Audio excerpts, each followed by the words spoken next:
తెలివి లేక వాళ్ళు ఇచ్చిన హామీలు నెరవేర్చే సమర్థత సత్తా లేక ఇవాళ కేసీఆర్ గారి మీద మన ప్రభుత్వం మీద 10 ఏళ్లు మనం చేసిన ప్రభుత్వ నిర్వహణ మీద ఇష్టం వచ్చినట్టు బదనాం పెట్టే ప్రయత్నం చేస్తా ఉన్నారు. నోటికొచ్చిన మాటలు మాట్లాడుతూ ఉన్నారు. కానీ నేను మీకు మీ ద్వారా మీడియా ద్వారా కాంగ్రెస్ పార్టీకి రాష్ట్ర ప్రజలకు నేను విజ్ఞప్తి చేస్తా ఉన్నా. మనం నిజానికి 10 ఏళ్లలో తెలంగాణను ఎన్నో రంగాల్లో నెంబర్ 1 చేసి బంగారు పల్లెంలో ఈ రాష్ట్రాన్ని వాళ్ళకి అప్పజెప్పి దిగినాము. మనం నిజంగానే వాళ్ళకి చిత్తశుద్ధి ఉంటే ఇచ్చిన ప్రతి హామీని నెరవేర్చే దిశగా పనిచేయాలి తప్ప రోజు తెల్లారులేస్తే ఇంకా కేసీఆర్ గారిని తిట్టడం, నీ బొండిగా విసుకుతా అంటాడు కేసీఆర్. కొన ఊపిరితో ఉన్నాడు కేసీఆర్, పిసికేస్తే అయిపోతుంది అని రేవంత్ రెడ్డి మాట్లాడతాడు. బండి సంజయ్ మాట్లాడతాడు. కాంగ్రెస్ బీజేపీ కొట్లాడుకున్నాడు కాదు, కేసీఆర్ బీఆర్ఎస్ అయిపోయింది, చిన్నగా కొద్దిగా మిగిలినారు, ఫినిష్ చేయాలో వీళ్ళని ఆయన మాట్లాడతాడు. నేను ఒక్కటే మాట మిమ్మల్ని అడుగుతా ఉన్నా, ఎందుకు పిసకాలి కేసీఆర్ బొండిగా? ఎందుకు ఉండకుండా చేయాలో బీఆర్ఎస్ పార్టీని? తెలంగాణ తెచ్చిన తెలంగాణలో పేదలను కడుపులో పెట్టుకుని చూసుకున్నందుక, గ్రేటర్ హైదరాబాద్ ని ఇవాళ బ్రహ్మాండంగా ఒక అంతర్జాతీయ స్థాయి నగరంగా డెవలప్ చేసే ప్రయత్నం చేసినందుక ఎందుకు ఇవాళ బీఆర్ఎస్ పార్టీని బొందబెట్టాలని నేను అడుగుతా ఉన్నా.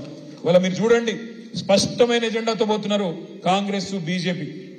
కానీ దేశ ప్రజల ఆలోచనలు మాత్రం దానికి అనుగుణంగా లేవు. మొన్నటిదాకా మీరు కేంద్రంలో రాహుల్ గాంధీ గారు, అదే విధంగా కాంగ్రెస్ పార్టీ చాలా డైలాగులు కొట్టింది. ఏమన్నారు వాళ్ళు? మేమందరినీ కూడగడతాం, మొత్తం దేశంలో ఉండే పార్టీలన్నింటినీ కూడగట్టి ఏదో అలయన్స్ పెడతాం, ఇండియా అలయన్స్ అని పేరు పెడతాం అని చెప్పి పెద్ద పెద్ద బిల్డప్ ఇచ్చి మమతా బెనర్జీ గారిని, నితీష్ కుమార్ గారిని, అదే విధంగా అరవింద్ కేజ్రీవాల్ అందరూ మాతోనే ఉన్నారు, మీరు మాతో లేకపోతే బీజేపీతోనే ఉన్నట్టు లెక్క అని చెప్పి ఇష్టం వచ్చినట్టు మాట్లాడింది మొన్నటిదాకా. మరి అలా ఏం జరుగుతున్నది అంటే, రాహుల్ గాంధీ గారు భారత్ జోడో యాత్ర అని బయలుదేరిన అక్కడ మణిపూర్ లో. ఆయననేమో భారత్ జోడో అంటున్నారు, ఆయన పార్ట్నర్స్ అందరూ రాహుల్ కు చోడో అని చెప్పి వెళ్ళిపోయి వాళ్ళందరూ ఎవరి దుకాణం వాళ్ళు పెట్టుకుంటా ఉన్నారు. ఎందుకంటే వాళ్ళకి అర్థమైపోయింది, కాంగ్రెస్ పార్టీతోని కాదు, బీజేపీని ఓడగొట్టాలి అంటే కాంగ్రెస్ కు ఆ సత్తా లేదు, కాంగ్రెస్ వల్ల కాదు. అందుకే ఇవాళ ఒక్కొక్కరుగా వెస్ట్ బెంగాల్లో మమతా బెనర్జీ గారు వెళ్ళిపోయినారు. నేను రాహుల్ గాంధీతోని కాంగ్రెస్ పార్టీతోని పని చేయలేను, నా పోటీ నేనే చేసుకుంటా అని మమతా బెనర్జీ గారు వెళ్ళిపోయినారు. అరవింద్ కేజ్రీవాల్ గారు ఢిల్లీలో, పంజాబ్ లో మా వల్ల కాదు ఈ కాంగ్రెస్ పార్టీ యొక్క అహంకారాన్ని భరించడం, మేము కూడా వెళ్ళిపోతున్నామని చెప్పి వాళ్ళు కూడా వెళ్ళిపోయినారు. తర్వాత ఇప్పుడే చూస్తా ఉంటే ఇక్కడికి వచ్చేటప్పుడు బీహార్ లో నితీష్ కుమార్ గారు మా వల్ల కాదు కాంగ్రెస్ పార్టీని భరించడం, నేను కూడా వెళ్ళిపోతున్నా, బీజేపీని కొట్టాలంటే మళ్ళా వీళ్ళతోనైతే కాదు అని చెప్పి ఆయన కూడా వెళ్ళిపోతా ఉన్నాడు. కేరళలో సిపిఎం పార్టీ నిన్న మొన్నటి దాకా వాళ్ళు కూడా మేము కాంగ్రెస్ తో కలిసి పనిచేస్తామన్నారు. వాళ్ళు కూడా ఏమంటున్నారు, ఇప్పుడు రాహుల్ గాంధీతోని కాంగ్రెస్ పార్టీతోని కలిసి పని చేయలేము అని చెప్పి వాళ్ళు కూడా వెళ్ళిపోతా ఉన్నారు.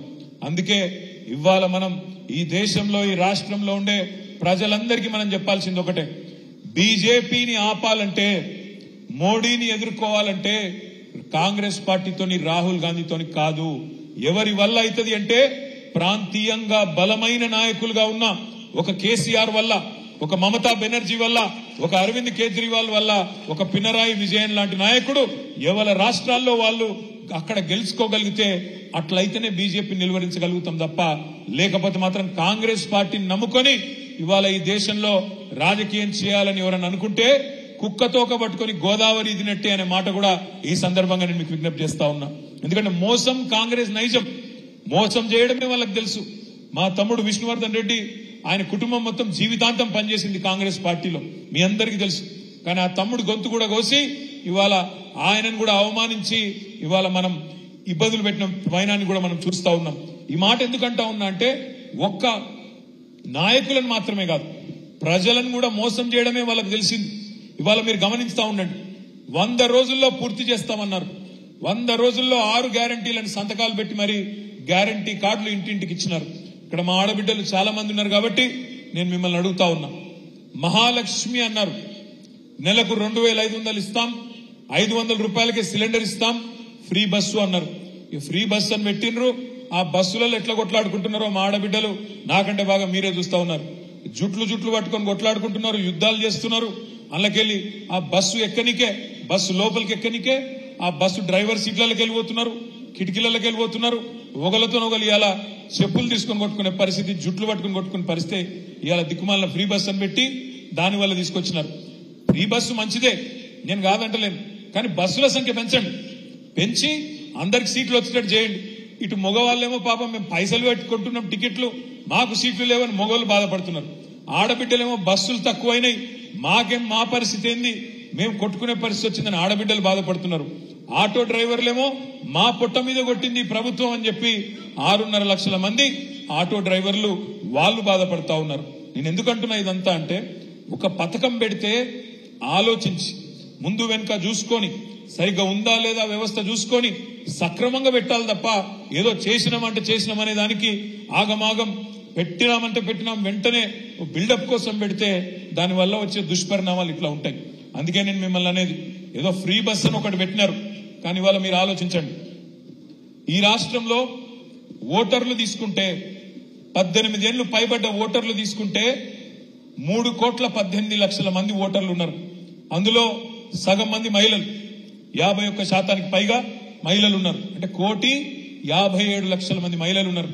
మరి 1,57,00,000 మంది మహిళా సోదరిమణులు 18 ఏళ్లు పైబడ్డ వాళ్ళు ఎవరైతే ఉన్నారో వాళ్ళందరికీ మహాలక్ష్మి ఇస్తానని చెప్పినారు.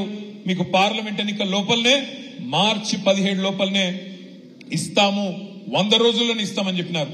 మరి 100 రోజుల్లో మహాలక్ష్మి పథకం ప్రారంభిస్తారా లేదా మీరే ఒక్కసారి ఆలోచించాలని చెప్పి నేను కోరుతా ఉన్నా. మోసం, కాంగ్రెస్ నైజం ఎట్టి పరిస్థితుల్లో ఇయ్యరు.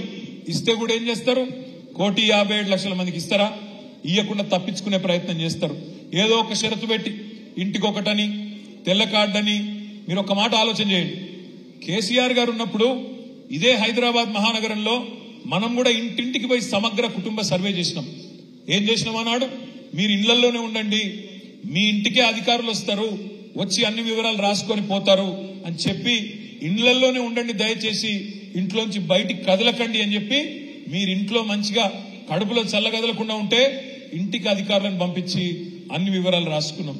అదే కాంగ్రెస్ ప్రభుత్వం ఏం చేసింది, లైన్లు కట్టండి, దరఖాస్తులు పెట్టండి అని చెప్పి లైన్లు కట్టిస్తే ఆ లైన్లలో చాంతాడంత లైన్లలో కింద పడ్డ వాళ్ళు, మూర్ఛపోయిన వాళ్ళు, గంటలు నిలబడి అలసిపోయిన వాళ్ళు. అది వాళ్లకు మనకు అది తేడా.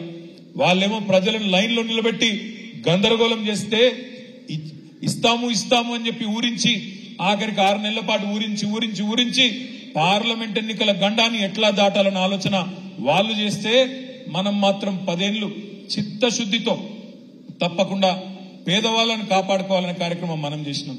మహాలక్ష్మి గాని లేదా గృహజ్యోతి అన్నారు, నెలకు 200 యూనిట్లు ఫ్రీ అన్నారు.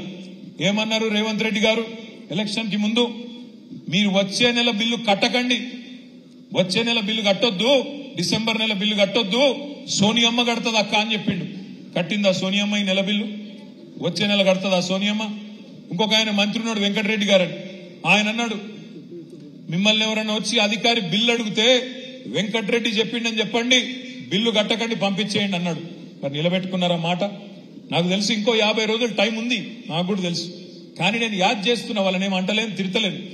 మోసం చేయడం అనేది కాంగ్రెస్ నైజం అని చెప్పడానికే మీకు మాట చెప్తా ఉన్నాం. ఇవాళ పెద్దలు ఒక సామెత చెప్తారు తెలుగులో, ఓడ మీద ఉన్నప్పుడేమో ఓడమల్లన్న, ఒడ్డుకెక్కిన తర్వాత బోడమల్లన్న.